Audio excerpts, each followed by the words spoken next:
Assalamualaikum warahmatullahi wabarakatuh.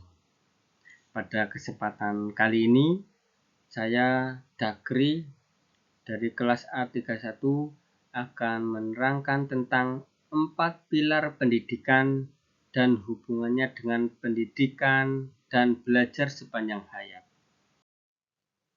Kita di sini akan membahas pengertian pilar pendidikan dan jenis-jenis pendidikan. Langsung saja kita bahas pengertian pilar pendidikan. Dalam kamus umum, pilar diartikan sebagai tiang penyangga atau penguat dari beton dan sebagainya. Makna ini bersifat fisik dan struktural, menggambarkan bahwa pilar berfungsi sebagai penopang utama agar suatu bangunan bisa berdiri kokoh dan stabil. Pilar pendidikan diibaratkan sebagai penopang utama yang menopang seluruh sistem pendidikan agar kokoh dan berjalan dengan arah yang benar. Menurut M.J. Langeveld, pendidikan adalah segala usaha, pengaruh, perlindungan, dan bantuan yang diberikan kepada anak didik yang bertujuan untuk pendewasaan anak itu.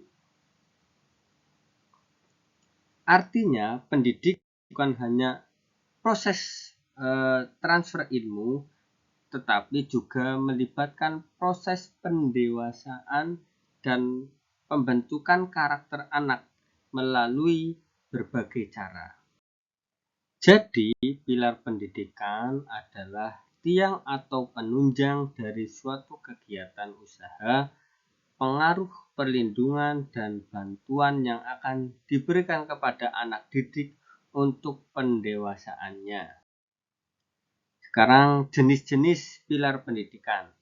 Yang pertama, learning to know, yaitu belajar untuk mengetahui. Nah, dalam hal ini, belajar harus dapat memahami apa yang dipelajari.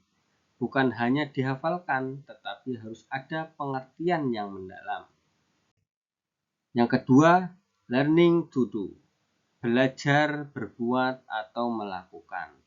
Nah, setelah memahami, kita harus mengerti selanjutnya adalah aplikasinya atau praktek.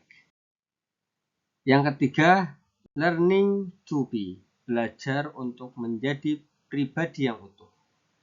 Belajar di sini untuk menjadi suatu atau berkembang menjadi pribadi yang seutuhnya. Yang keempat, learning to live together, belajar hidup bersama. Dalam hal ini mengajarkan peserta didik hidup di masyarakat, karena manusia tidak dapat hidup sendiri. Sejatinya manusia adalah makhluk sosial yang harus berdampingan dengan makhluk lain, manusia dengan manusia, dengan hewan dan tumbuhan.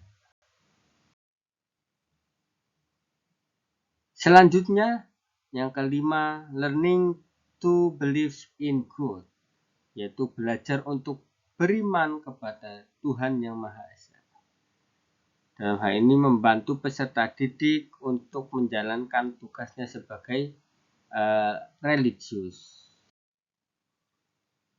Nah, kesimpulannya, 4 pilar pendidikan, learning to know, learning to do, learning to be, dan learning to live together merupakan landasan penting dalam membentuk manusia seutuhnya melalui proses pendidikan.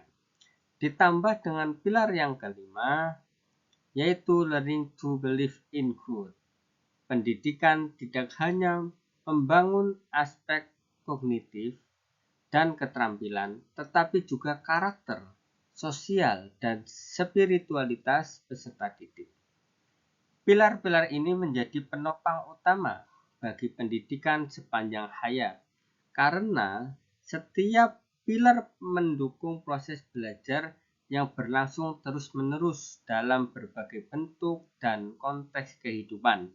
Dengan mengembangkan kelima pilar ini, pendidikan akan mampu mencetak individu yang mampu belajar, bertindak, hidup berdampingan, dan menjadi hidup utuh dan menjalani hidup berdasarkan nilai-nilai ketuhanan secara berkelanjutan.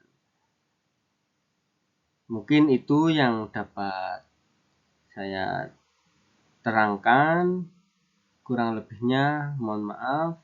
Assalamualaikum warahmatullahi wabarakatuh.